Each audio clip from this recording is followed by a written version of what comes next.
This one isn't a poem, it's just prose.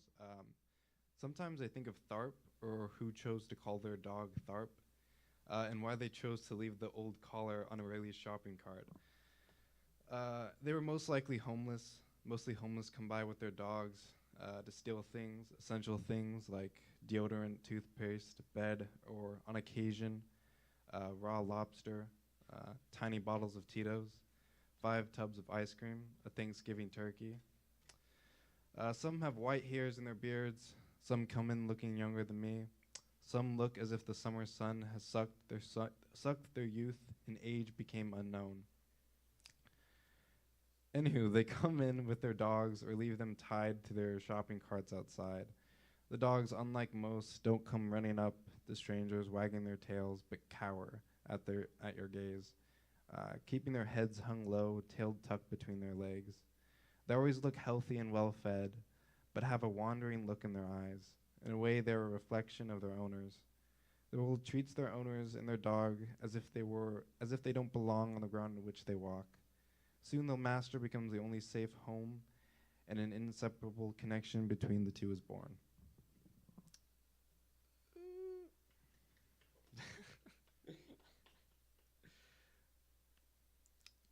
This one's really short. The more and more we stuffed into cardboard boxes, the smaller our room became, until there were three small boxes in the corner of our room. It was once our home, and now is just empty space to be filled by another, and time goes on as we begin to pack the next room.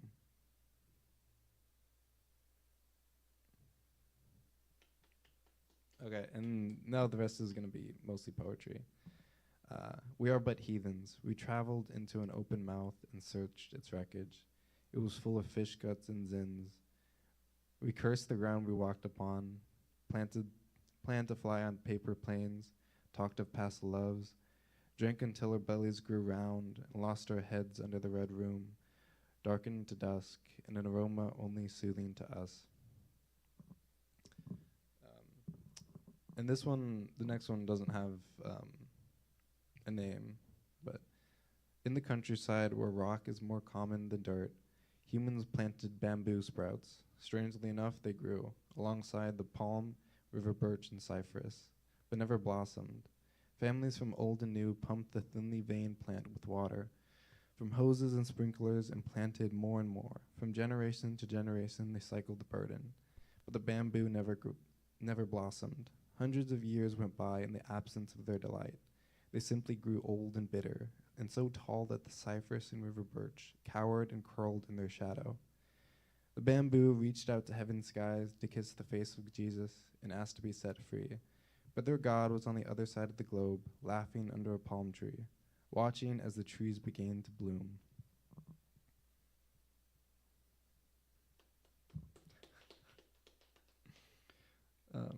This one also doesn't have a name, but how many words have I sent to the thought of you? You who rips back the seam and enters unafraid. You who takes up cattle as offering. You who sits back and lets their head get lost in the clouds. I'm not even here. It's just you playing with yourself. And this one, I'm not sure what to call it. I think white walls. The thought of you shifts between my fingers, hides behind the palm when I turn to look. Foolishly, you dart behind the lampshade, your silhouette drawn out upon the white walls. The corners of my boat is yours to decorate. Your prey is my prey, your eat is good eat. An old day is older than blood, a thickened water carries you in its streams. As the storm cried, you leapt. Now the water falls much, now the white walls feel much wider. The lampshade still hangs your threads. The silhouette I look lay absent. The pitter-patter, the pebbles drop. Dandelions bloom in spring, but you left in autumn. And this next one's called Bugs.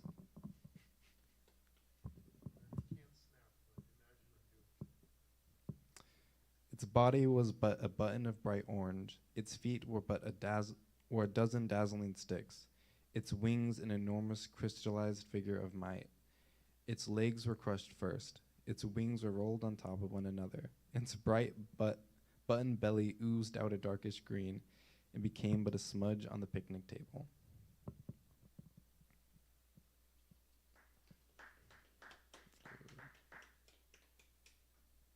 I gotta find the next one. Hold on. Okay.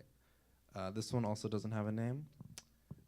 The child's hair is covered in the dew. The mother's milk is running on empty.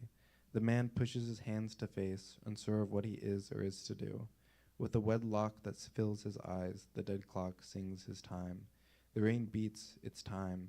Still morning finds him as he lies. He checks the magazine slips. He slides across blackened screens. The slide locks a fresh magic, a fresh morning with inserted lips. The door slides open with a clang. A new round of morning starts with a bang.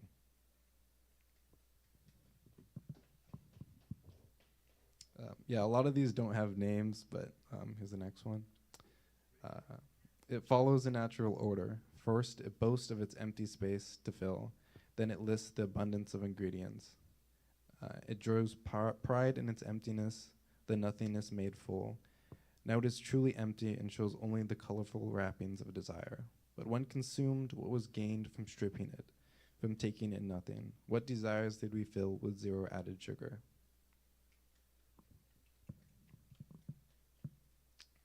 Don't know how I'm doing on time, but okay. This one's also short.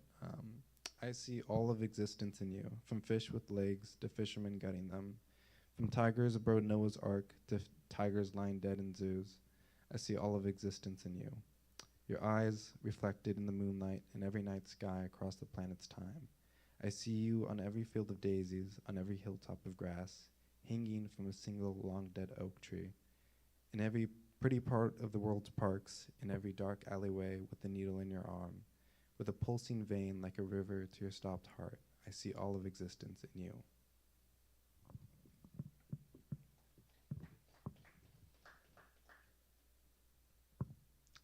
This one also doesn't have a name. When I was little, I cut my tongue on a swing set. It bled throughout my youth. In church, it dripped down the white pews and stained the altar.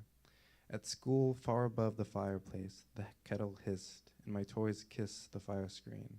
My father had placed a sharp, needle-like pain along my back to overflow my eyes, a loud, hazy, reddish black.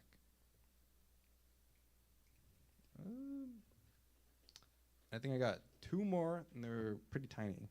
Okay.